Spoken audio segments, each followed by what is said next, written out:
दोस्तों, आज जो बात मैं बताने जा रहा हूं वो बस कहानी नहीं है, क्योंकि कुछ किस्से ऐसे होते हैं जिन्हें सुनकर दिल मानने से इनकार कर देता है। पर वक्त और लोगों के तजुर्बे बताते हैं कि शायद ये सब सच भी हो सकता है। कहते हैं एक ऐसा इंसान है जो हजारों साल पहले पैदा हुआ था और आज भी इस धरती पर कहीं जिंदा है। ना वो बूढ़ा होता है ना मरता है, बस चलता रहता है, भटकता रहता है। कुछ लोग कहते हैं उन्होंने उसे मंदिरों के पास देखा है, कंधे पर घाव, माथे पर पट्टी और आंखों में अजीब सन्नाटा। क्या ये सिर्फ अफवाह है या सच में कोई ऐसा इंसान है जो भगवान के श्राप से अब तक जिंदा है? कहानी शुरू होने से पहले बस इतना जान लो, ये वो नाम है जिसे लेते ही हवा तक रुक जाती है। अश्वत्थामा। इतिहास में कई अमर पात्रों का जिक्र आता है, लेकिन अश्वत्थामा उनसे अलग था। वो कोई देवता नहीं, बल्कि एक इंसान था जो अपने कर्मों की सजा खुद भुगत रहा है। और शायद यही कारण है कि उसकी कहानी इतनी सच्ची लगती है, क्योंकि वो इंसानी पीड़ा से भरी है। कहते हैं जब कृष्ण ने उसे श्राप दिया, तब उसने अपने माथे पर जड़ी हुई मणि निकाल फेंकी। वो मणि उसे शक्ति और तेज देती थी, पर साथ ही अहंकार भी। जब वो मणि चली गई तो उसके शरीर से खून बहने लगा और घाव कभी नहीं भरे। तब से लेकर आज तक वो घाव वैसे ही हैं, ताजा, खुले हुए, दर्द में डूबे हुए। अब अगर तुम भारत के मध्य प्रदेश के असीरगढ़ किले जाओगे तो वहां के लोग बताते हैं कि हर सुबह मंदिर में किसी के आने जाने के निशान दिखते हैं। मंदिर में ताजा फूल रखे होते हैं, जल भरा होता है, जबकि वहां कोई नहीं दिखता। कहा जाता है कि वो कोई और नहीं बल्कि वही अश्वत्थामा है, जो हर दिन भगवान शिव के सामने अपने श्राप से मुक्ति की प्रार्थना करता है। कई लोगों ने दावा किया है कि उन्होंने उसे देखा है, एक बूढ़े साधु की तरह, लंबी दाढ़ी, घावों से भरा चेहरा और आंखों में गहरा सन्नाटा। कुछ कहते हैं उन्होंने उसे नर्मदा नदी के किनारे देखा, जहां वो चुपचाप बैठा था, अपने घावों पर मिट्टी लगाते हुए। जब किसी ने पास जाने की कोशिश की तो वो धीरे धीरे धुंध में गायब हो गया।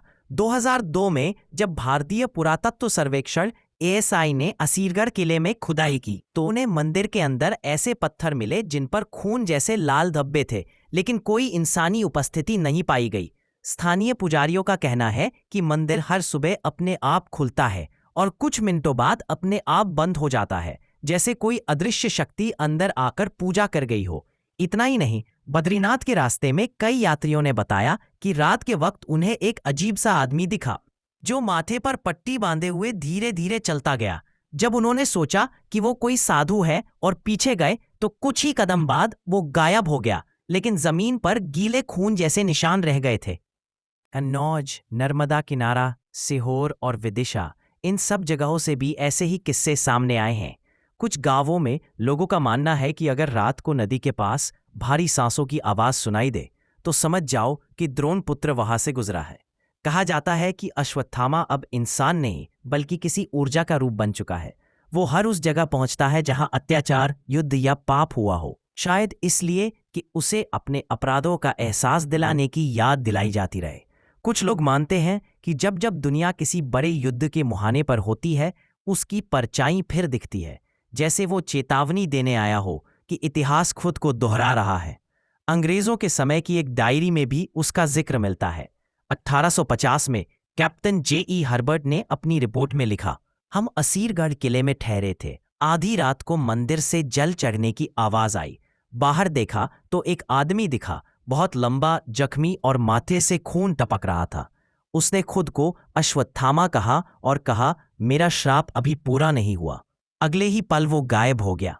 इतिहासकारों ने इन बातों को कभी पूरी तरह नकारा नहीं। कुछ कहते हैं कि ये ऊर्जा है जो पृथ्वी पर फंसी हुई है, क्योंकि अगर कृष्ण ने सच में श्राप दिया था तो वो श्राप तब तक नहीं टूटेगा जब तक कलयुग समाप्त नहीं हो जाता। और भाई, अगर ऐसा है तो सोचो, वो आज भी कहीं ना कहीं इस धरती पर भटक रहा होगा, हमारी तरह ही हवा में सांस लेता हुआ, पर किसी की आंखों से अदृश्य। कभी कभी जब कोई मंदिर की घंटी बिना कारण बजती है या जंगल में हवा अचानक ठंडी हो जाती है, लोग कहते हैं अश्वत्थामा यहां से गुजरा है। और शायद सच यही है, क्योंकि जो व्यक्ति अपने कर्मों से अमर हो गया वो मर भी कैसे सकता है। कहते हैं कि उसने कई बार भगवान शिव से विनती की कि उसे मुक्ति दे दी जाए, लेकिन भगवान ने चुप रहकर कहा, तेरा श्राप अब भी बाकी है। और तब से लेकर अब तक हर रात, हर सुबह वो वही करता है, माथे पर मिट्टी लगाना, जल चढ़ाना और अगली भोर तक फिर गायब हो जाना। कभी मंदिर में, कभी नदी किनारे, कभी किसी पहाड़ी गुफा में। वो अब भी जिंदा है, अपने ही पापों की परछाई बनकर। तो दोस्तों, ये थी अश्वत्थामा की वो रहस्यमयी कहानी, जिसे सुनने के बाद शायद आपके मन में भी यही सवाल घूम रहा होगा। क्या वो आज भी इस धरती पर है? क्या सच में वो हर रात किसी मंदिर में जल चढ़ाने आता है? या फिर ये सब हमारे विश्वास और डर का खेल है? कहते हैं, कुछ रहस्य इंसानों के लिए नहीं बने होते। कभी कभी सच्चाई जानने की कोशिश ही हमें सजा दे देती है। तो अगर कभी आप किसी सुनसान मंदिर के पास से गुजरे और आपको हवा में हल्की सी घंटी की आवाज सुनाई दे, तो पलटकर मत देखना, क्योंकि हो सकता है वो द्रोणपुत्र अश्वत्थामा अभी भी अपने श्राप की आखिरी रात गिन रहा हो। और दोस्तों, अगर आपको ऐसी सच्ची और रहस्यमयी कहानियां पसंद है, तो वीडियो को लाइक करना, चैनल को सब्सक्राइब करना, क्योंकि ऐसी सच्चाइयां हम हर हफ्ते लेकर आते हैं, जहां इतिहास, रहस्य और डर सब एक साथ मिलते हैं।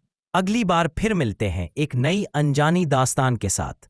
तब तक सावधान रहिए, क्योंकि कुछ कहानियां अब भी जिंदा है।